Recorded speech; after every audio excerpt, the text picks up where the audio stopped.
Assalamualaikum warahmatullahi wabarakatuh. Bismillahirrahmanirrahim. Alhamdulillahi rabbil alamin. Wassalatu wassalamu ala asyrafil anbiya'i wa imamil mursalin. Sayyidina wa habibina wa maulana Muhammadin wa ala alihi wa sahbihi ajma'in. Hasbunallahu wa ni'mal wakil, ni'mal maula wa ni'man nasir, wa la hawla wa la quwwata illa billahil aliyyil azim. Allahumma anfa'na bima 'allamtana wa 'allimna ma yanfa'una birahmatika ya arhamar rahimin. Amin ya rabbal alamin.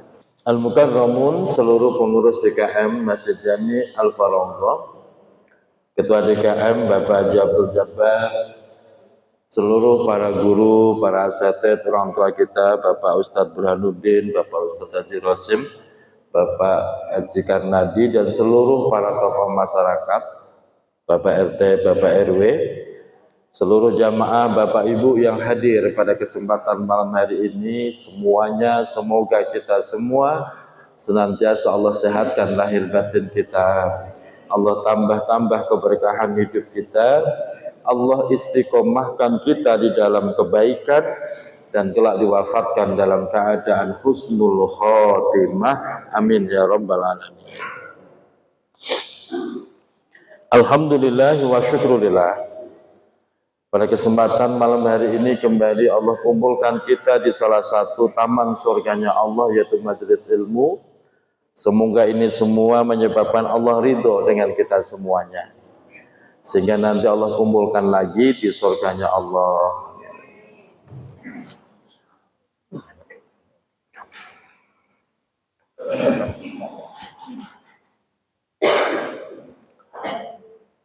Bapak Ibu jamaah yang dirahmati Allah, kembali kita melanjutkan kajian Nashihul Ibad.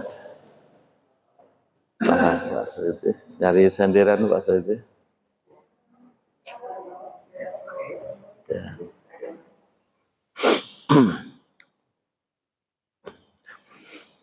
Pada pertemuan yang lalu kita masih membahas pada babul khumasi, makalah yang ke-26, cuman belum selesai ya. Saya ulang sedikit. Pada makalah yang ke-26 tersebut, yaitu tentang bagaimana umat Rasulullah, kita semua ini umat akhir zaman, itu lebih mencintai 5 perkara dan melupakan 5 perkara. Yang pertama, kedua, ketiga sudah kita bahas. Sekarang yang keempat. Yang keempat, wa yuhibbunal mala wa yansawnal hisaba. Yang keempat, wa yuhibbunal mala, umatku mereka mencintai harta benda. Wa yansawnal hisaba, dan mereka melupakan hisabnya. Mereka selalu senang dengan harta benda, senang dengan keindahan, senang dengan kemegahan, dan lain-lain, yang mana kesenangan-kesenangan itu membuat mereka lupa bahwa semua ada hisabnya, ada perhitungannya, ada pertanggungjawabannya. Oleh karena itu, ini kita diingatkan, senang boleh, memang manusiawi, fitrah manusia itu senang Pak. Tapi ingat, kesenangan kita jangan sampai justru malah menjadi beban.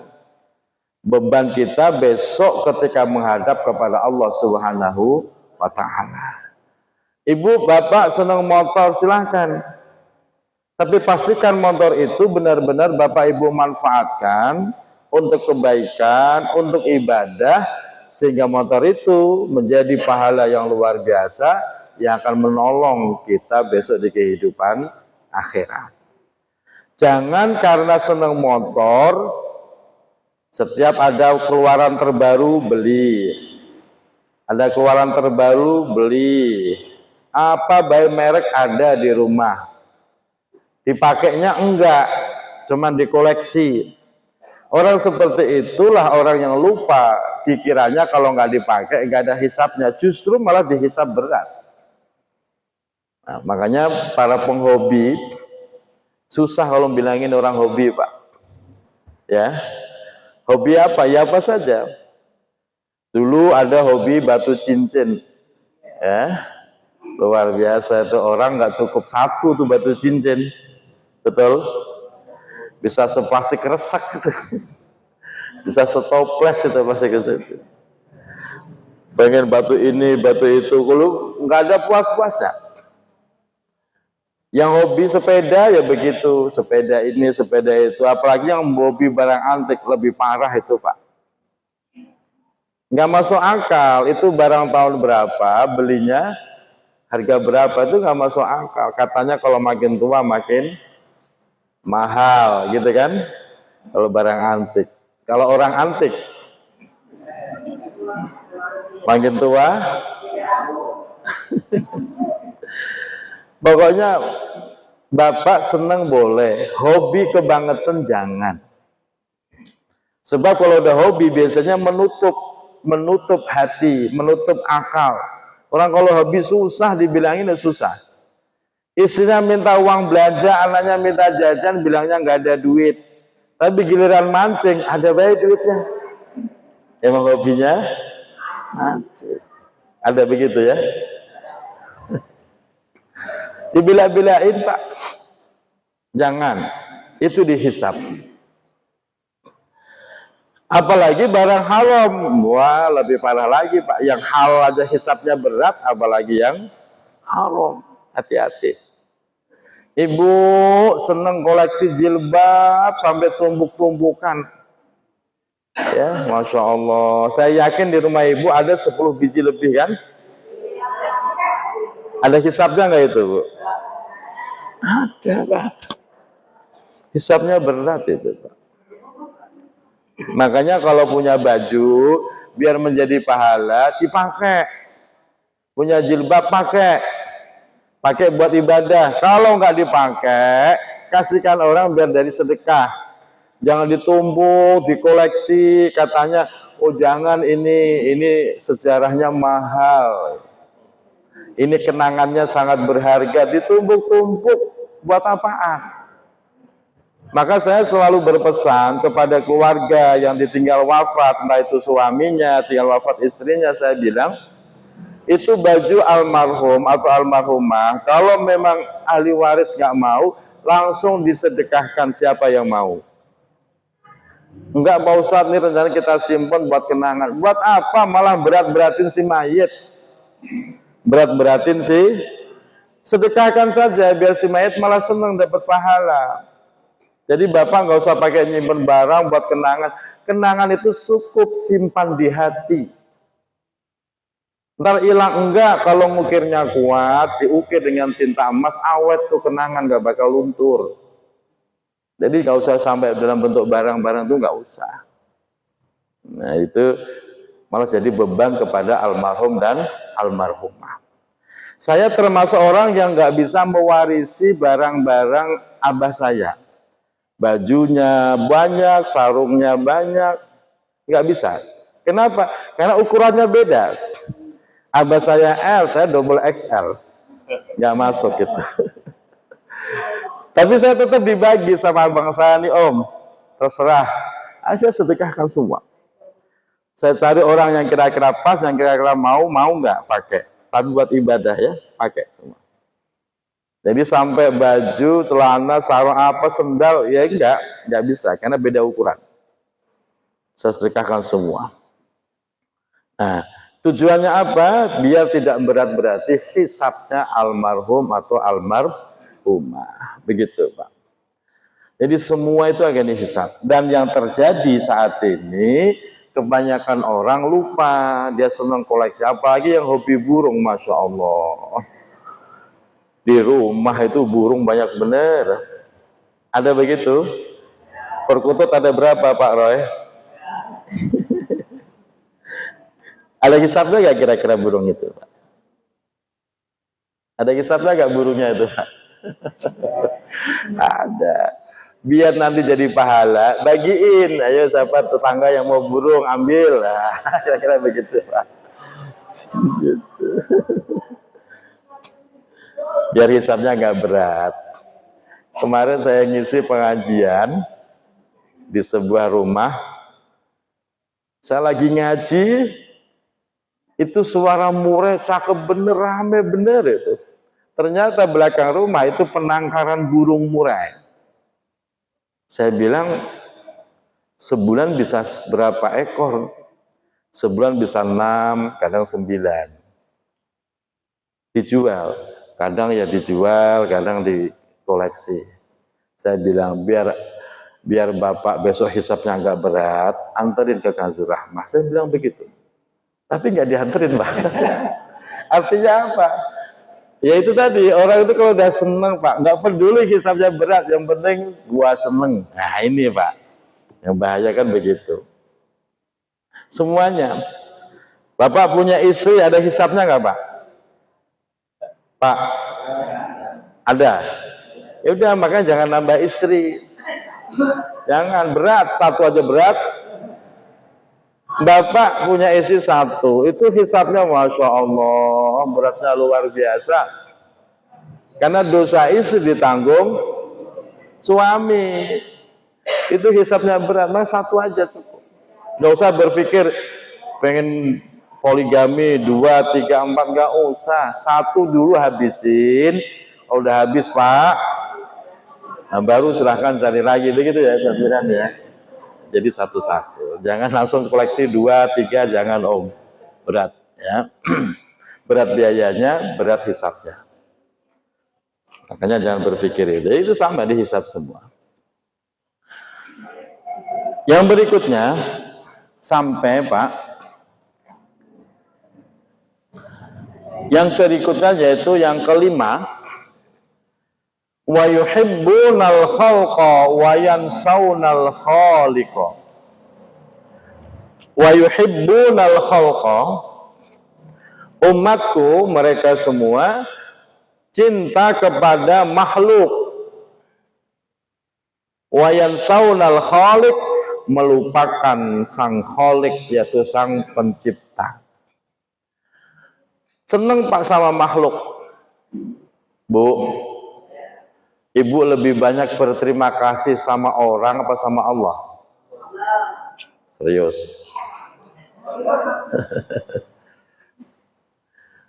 Kita buktikan, kita cek. Kalau memang ibu bapak lebih banyak terima kasih sama Allah, saya tanya, pernah nggak terima kasih ya Allah, kau berikan mata bisa melihat? Pernah ngomong begitu? Belum. Emang udah usia berapa sekarang kok belum? Pernah nggak bapak berterima kasih ya Allah, saya dikasih lidah, bisa ngomong, bisa ngerasain makanan? Pernah nggak ngomong begitu Pak? Belum. Memang kapan Pak? Bu, pernah berterima kasih itu? Masya Allah. Kira-kira mata penting nggak itu? Mahal nggak? Kenapa kita nggak pernah berterima kasih? Tapi giliran dikasih nasi bungkus sama manusia, waduh terima kasihnya bisa berkali-kali, padahal cuma nasi bungkus. Ada sebuah kisah, yaitu tadi Bu, seorang hamba makin hari makin begitu Bu, dia lebih memuja makhluk daripada memuja Khalik sang pencipta. Dia lebih banyak berterima kasih sama makhluk, lupa berterima kasih sama Allah. Dia lebih senang sama manusia sampai benar-benar melupakan Allah. Dan itu terjadi Pak. Padahal ayat Al-Quran itu bunyinya begini.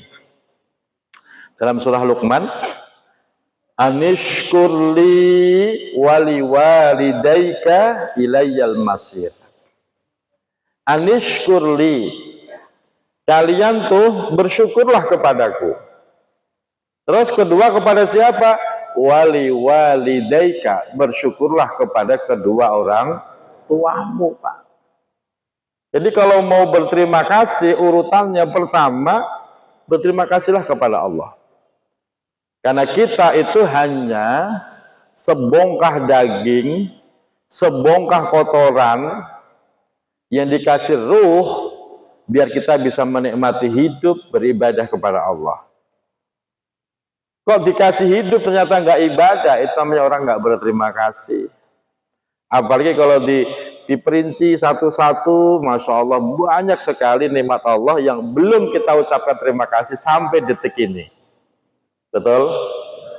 Padahal fabi ayyi ala'i rabbikuma tukadziban, nikmat Tuhanmu mana yang mau kau dustakan? Gak ada.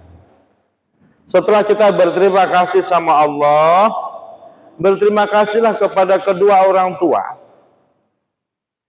Bu, sudah pernah berterima kasih belum sama orang tua? Masya Allah. Maka kemarin saya buat status, karena saya merasa apa ya? Merasa miris hati saya ketika anak-anak di wisuda,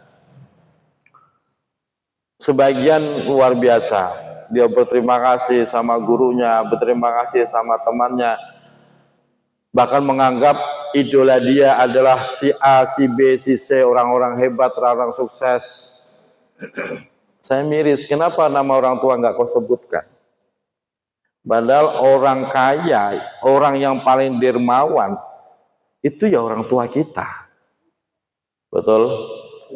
Dari orok, Bu, dari bayi kita dilahirkan, orang tua memberikan kasih sayangnya itu 100%. Sepenuh hati, 24 jam non-stop. Betul? Menghantarkan kita sampai dewasa. Mana ada orang kaya yang sanggup membiayai kita sampai orok kayak gitu? Mana ada orang yang sedermawan itu? Nggak ada. Yang paling kaya, paling hebat, paling dermawan adalah orang. Makanya perintah Allah, bersyukurlah kepadaku dan kedua orang tuamu. Nah sekarang enggak, mereka lebih berterima kasih sama bosnya, sama pimpinannya, sementara orang tua dianggapnya enggak berperan dalam kehidupan. Itu anak model bagaimana? Makanya di sini kita latihan mencintai makhluk dalam rangka menghantarkan kepada kesyukuran kepada Allah. Jadi dalam kajian tasawuf begini, Bu. Puncak kecintaan seorang hamba terhadap Allah adalah saat hamba itu mampu menyayangi seluruh makhluknya Allah. Saya ulang. Puncak kemuliaan cinta seorang hamba kepada Allah itu ketika seorang hamba mampu menyayangi seluruh makhluknya Allah. Ini berbeda dengan kalimat yang kita bahas. Yang kita bahas barusan, orang-orang lebih cinta makhluk melupakan Allah sang pencipta. Padahal harusnya ibu silahkan sayang sama suami, boleh. Tapi dalam rangka apa? Dalam rangka menyayangi Allah, zat yang menciptakan suami kita. Jangan gara-gara cinta mati sama suami, akhirnya berani-berani meninggalkan perintah Allah. Ya jangan. Bapak ibu cinta sama anak boleh. Namanya orang tua cinta sama anak. Tapi pastikan cinta kita kepada anak dalam rangka bersyukur dan mampu menghantarkan anak kepada pribadi yang bertaat kepada Allah. Jadi semuanya itu ke satu titik yang namanya Al-Khaliq, sang pencipta. Jadi silakan Bapak Ibu cinta apa saja silakan. Tapi semua arahkan pada satu titik itu adalah Al-Khaliq, zat yang mencipta. Nah disitulah nanti puncak kecintaan seorang hamba terhadap Tuhannya itu begitu. Masih dianggap salah kalau ada orang Ngaku cinta sama Allah, tapi dia mencaci ciptaan Allah, salah besar. Contoh umpamanya, bapak pagi-pagi dibuatin sarapan sama istri. Ternyata sarapannya enggak sesuai harapan.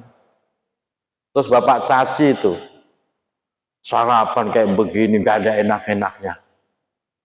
Ketika bapak mencaci makanan itu, hakikatnya mencaci siapa? Mencaci istri. Tersinggung enggak istri?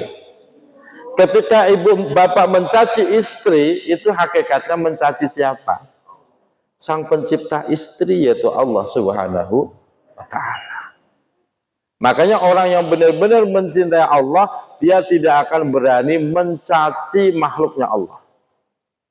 Ini sekarang kan enggak dikit-dikit di medsos tuh ya, dikit-dikit laknat, caciannya luar biasa, itu munafik, itu kafir. Masya Allah, jangan. Makanya orang yang benar-benar sayang sama Allah, semua makhluk itu disayangin. Ya manusia, ya binatang, ya tumbuhan, semua disayangi. Dalam rangka apa? Menyayangi Allah Subhanahu wa ta'ala. Jelek-jelek begitu juga makhluknya Allah. Beda dengan kalimat ini, dia cinta sama makhluk bukan karena Allah, tapi cintanya malah menutup hati dari mengenal Allah. Itu yang salah. Bapak senang handphone, silahkan, tapi pastikan handphone itu bisa menghantarkan kepada Allah. Caranya apa? Ya begini nih, buat nyuting, pengajian, kebaikan, menjadi pahala, menjadi jariah, silahkan. Kalau perlu DKM fasilitasi, perlu tambah handphone lagi enggak? Tambah 2 biji kali kan ada 5 gitu. Ya apa-apa itu. Jadi jangan sampai cinta kita terhadap makhluk menutup hati kita terhadap Allah. Kalau itu yang terjadi, Pak, kita adalah orang yang celaka, Kalau dibilang, udah kamu jangan cinta apapun, udah diem-diem di rumah, ya nggak bisa. Karena fitrah manusia itu pasti mencintai makhluk, kebendaan. Seperti yang sudah kita bahas. Jadi yang terpenting apa? Mengarahkan cinta itu sampai kepada satu titik, yaitu Allah Subhanahu wa ta'ala. Gampang apa susah? Bu, ibu senang duit nggak? Bu, pura-pura nggak denger lagi. Ibu senang duit ya? Senang duit nggak? Kalau memang ibu senang, pengennya duit ini awet apa cepat habis? Nah, ibu, pengen awet apa cepat habis? Awet. Nah, caranya biar awet gimana? Jangan dijajanin. Ya tetap habis, Pak, dimakan rayap, Bu. Biar awet tuh duit sampai kiamat, ya ibu sedekahin. Titipin di masjid, titipin bukan sedekah, enggak lah, kalau sedekah terlalu keren lah. Titipin di masjid, nitip ya 100.000, besok di akhir gua ambil lagi, begitu. Awet tuh Pak, duit 100.000. Pokoknya kalau di jalan Allah,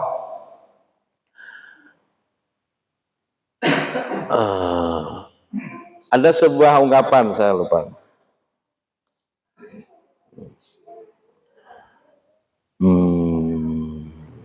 Saya lupa itu.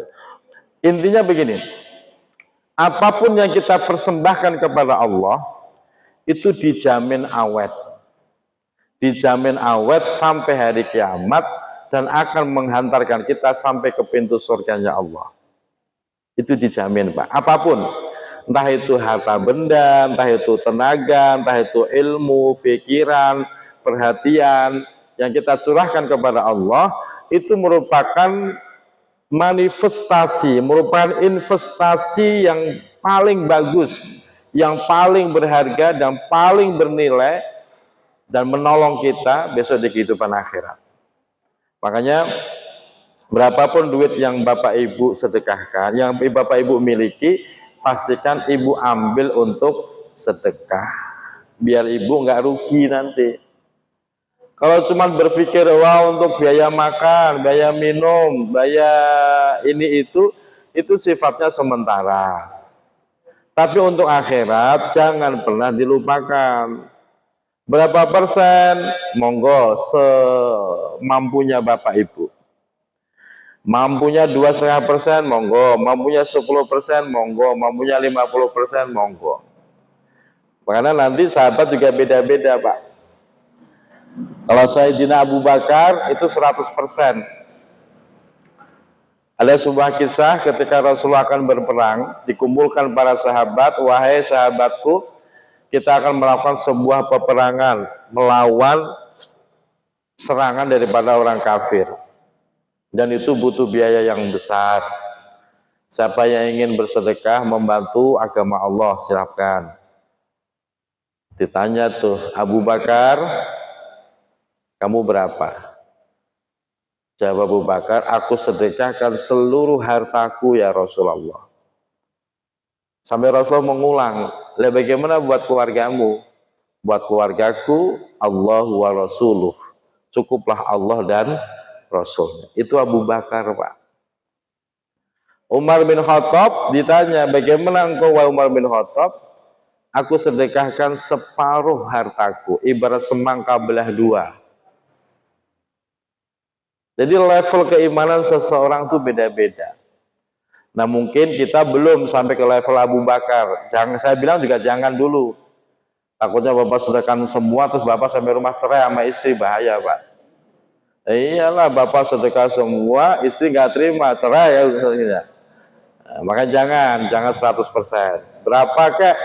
Usahakan kita punya sebuah prioritas. Setiap kali kita dapat nikmat, ambil sisihkan buat Allah, buat agamanya Allah. Latihan Pak, Bu, dari sekarang latihan. Apapun rezekinya,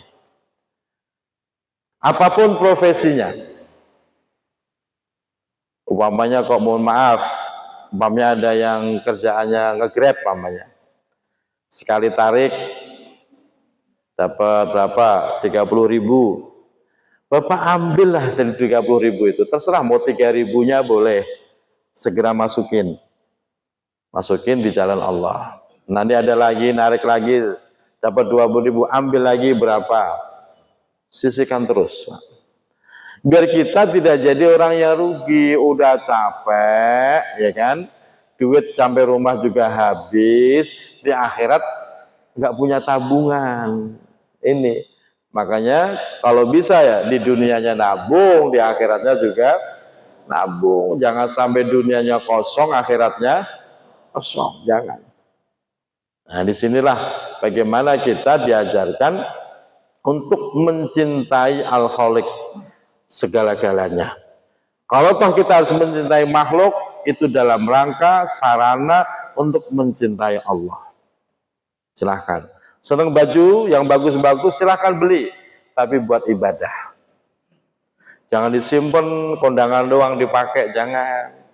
Sayang nanti. Nah itu caranya. Semoga kita semua diberikan kemampuan mengamalkan itu semua. Amin ya rabbal alamin. Selesai makalah yang ke-26. Sekarang kita lanjut, masih ada waktu. Kita lanjut makalah yang ke-27. Bismillahirrahmanirrahim. Wal maqalatu sabi'atu wal ishruna. Makalah yang ke-27 ini qala Yahya ibnu Mu'ad ar-Razi rahimahullah, yaitu telah menyampaikan sebuah nasihat Imam Yahya bin Mu'ad ar-Razi rahimahullah, semoga Allah selalu merahmati beliau, fil munajat, di dalam munajatnya. Jadi ini kalimat-kalimat munajat yang menginspirasi kita semua, menjadi pelajaran penting buat kita semua. Beliau di dalam munajatnya, sudah kita bahas munajat itu apa, yaitu seseorang yang sedang sendirian, berduaan bersama Allah, beliau berbisik mesra kepada Tuhannya. Di tempat yang sepi, sendiri, beliau berbisik kepada Tuhannya. Nah ini munajatnya. Ilahi la yatibul lailu illa bimunajatika. Kalimat munajat yang pertama dari Imam Yahya ini, ilahi wahai Tuhanku, la yatibul lailu, malam tidak terasa indah, illa bimunajatika, kecuali dengan bermunajat kepadamu.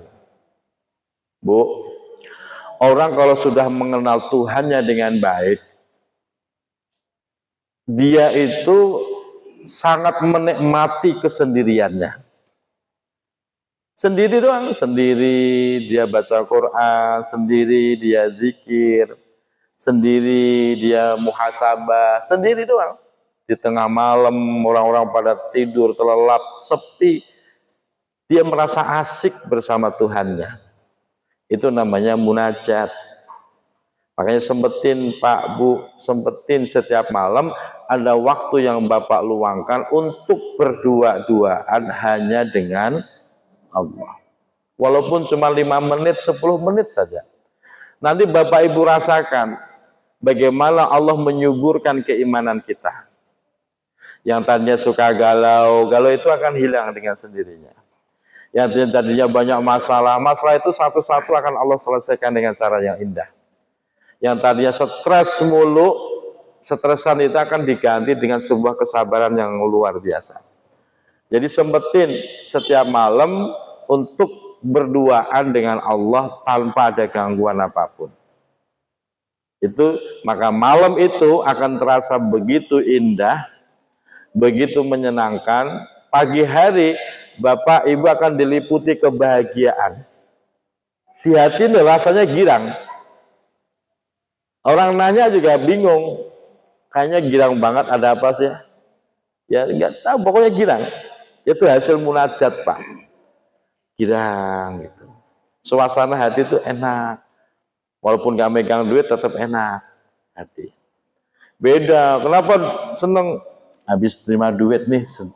Kalau itu mah semua orang gampang pasti seneng, Pak. Yang susah itu kesenangan dia tidak tergantung kepada kebendaan. Itu hasil munajat. Maka Bapak Ibu latih, sempetin bangun walaupun sebentar lah, 10 menit saja. Ya Allah, ya Allah, 10 menit saja. Biar hati ini makin hari juga makin bersih, makin bagus, makin kokoh keimanannya. Baca Quran, yang bisa baca Quran ya baca Quran. Yang pengen menghafal Quran ya menghafal Quran. Ibu kemarin hari Ahad ikut gak tasmian di sini? Bu, ikut kan? Bapak-bapaknya ikut kemarin hari Ahad kemarin di sini. Ikut kan? Enak gak Bu ngaji Quran, Bu? Ibu biasakan baca Quran. Gak usah banyak-banyak lah. Mau tidur, gak usah banyak-banyak. 1 juz saja. Kenapa, Pak?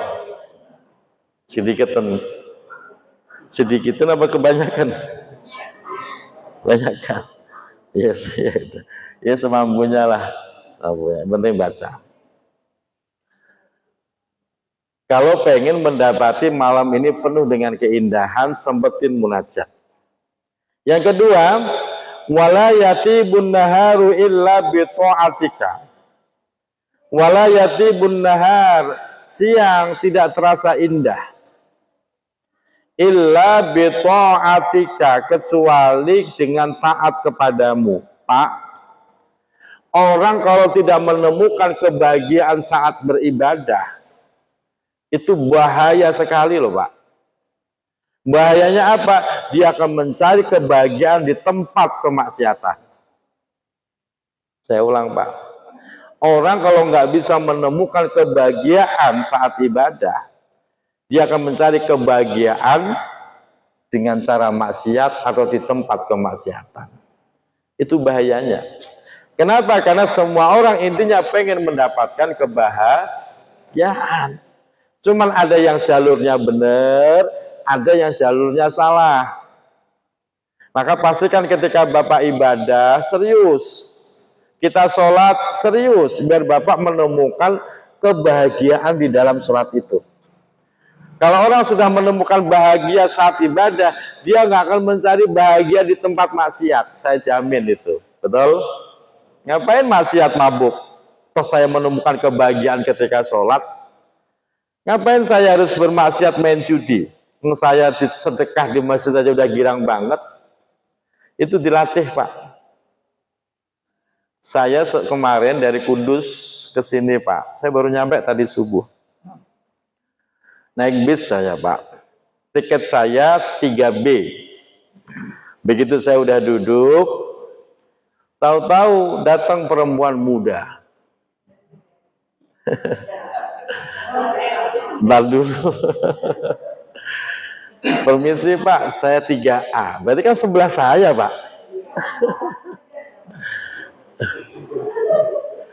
Sebelah saya. Perempuan muda. Usianya baru lulus kuliah. Berarti kan muda. Nggak masalah. Aduh, saya ini bakal nggak bisa tidur di semalaman kalau begini. Dan ternyata dia sedang hamil muda. Karena baru nikah. Dapat orang Bogor kayu manis. Hamil, kata dia mau masuk 4. Dia juga nggak nyaman sama saya juga tambah nggak nyaman. Alhamdulillahnya itu belakang ada jok kosong. Saya bilang, Mbak, silahkan dinikmatin biar nyaman, saya geser ke belakang. Mohon maaf Pak ya, terima kasih. Ya udah, saya belakang. Jok belakang, deket WC, deket toilet. Jadi setiap kali orang membuka pintu toilet, langsung Pak, bus, pesingnya itu terasa. Itu. Nama bisnya BJU, Beju orang bacanya. Perjalanan tengah, memang bisnya dingin tengah perjalanan. Namanya orang hamil muda, kayak mau muntah. Saya perhatiin sebelahnya kok nggak ada yang nolongin ya. Kalau saya tolongin takut fitnah, tapi nggak ditolongin kok kasihan. Saya paham betul orang hamil muda itu parah lah. Ya, ngidamnya itu kasihan. Ya Bu, ayo saya tolongin Pak. Karena memang di bis BJU itu ada disiapin termos, ada teh, gula, kopi komplit lah. Silahkan bikin sepuasa. Saya bikinin teh panas dengan gulanya. Saya buatin, Mbak mau muntah? Iya Pak, silahkan diminum. Ini teh biar anget badannya. Malah nangis bocah itu Pak. Ya tahu nangisnya karena tersakiti apa nangis terima kasih ya. Pikir dia orang kok sebaik ini gitu gitu. Artinya begini loh Bapak Ibu, yang ingin saya sampaikan, kalau Allah sudah memberikan dorongan ke hati kita, tolongin orang, jangan pernah ditunda. Kadang-kadang kan muncul di hati Pak ya, tolongin bantuin orang, tek di hati. Ibu bapak kalau udah punya begitu, jangan ditunda, jangan bapak batalkan. Kerjakan juga, saat itu juga kerjakan. Sebab biasanya kalau bapak tunda, bapak nggak mau ngikutin dorongan hati itu, nanti di belakang, nanti di depan sana ada saja masalah yang akan menimpa kita. Kenapa begitu? Karena itu ilham, itu namanya ilham Pak. Ketika tiba-tiba kita terdorong pengen bantu orang, tiba-tiba itu petunjuk langsung dari Allah. Jelas Bapak Ibu? Kerjakan. Oh Bapak, enggak Bapak abaikan itu petunjuk, Bapak abaikan, nanti biasanya Bapak akan ditimpa banyak masalah. Karena mengabaikan petunjuk Allah. Nah itu yang pernah saya alami Pak. Maka saya sampai sekarang setiap kali tolongin orang, ya udah saya tolongin. Sebab saya takut, saya pernah begitu Pak. Dari ngisi pengajian di Cinere, bawa motor pulang tiba-tiba siang-siang itu ada ibu-ibu dorong gerobak sayur. Tiba-tiba hatiku tolong untuk ibu-ibu, belilah walaupun berapa. Sambil naik motor, saya abaikan lah. Sampai rumah, Masya Allah, Allah, itu amplop habis pengajian hilang Bapak Ibu. Hilang, Masya Allah. Harusnya belanja sayur paling girang-girangin lah, paling 20.000 ya, itu hilang. Udah begitu ada apa terus itu masalah itu terus. Ini pelajaran penting ya Allah. Makanya jangan setiap kali ada bisikan di hati kebaikan ya, tolongin tuh orang, tolongin. Jangan Bapak abaikan. Biasanya ada masalah. Tapi kalau kita turutin tuh petunjuk Allah, biasanya Allah udah nyiapin sebuah nikmat kegembiraan untuk kita. Alhamdulillah begitu sampai turun base, jamaah nelpon jam 3:30. Kayak udah sampai mana? Ini mau turun, siap meluncur, dijemputlah saya. Begitu sampai rumah, udah saya tidur. Ya tidur, bangun tidur udah ada yang nganterin buat sarapan. Begitu ke pondok, mobil saya lagi dipoles, mulus banget loh. Siapa yang nyuruh? Enggak, yang nyuruh ini loh. Ada saja kebaikan-kebaikan itu yang akan Allah berikan. Bapak pernah nggak tiba-tiba tek di hati gitu Pak? Pernah ngerasain? Jangan pernah Bapak abaikan. Karena itu adalah petunjuk dari Allah Subhanahu wa Ta'ala. Begitu Bapak Ibu, jangan berpikir, wah gadis muda nih seger, itu Om Rio mah. Yo. Semoga bermanfaat, semoga Allah pelihara keimanan kita semuanya. Makin subur, makin kuat, makin mantap ibadah kita dan diterima oleh Allah Subhanahu wa Ta'ala. Akhirul kalam, wassalamualaikum warahmatullahi wabarakatuh.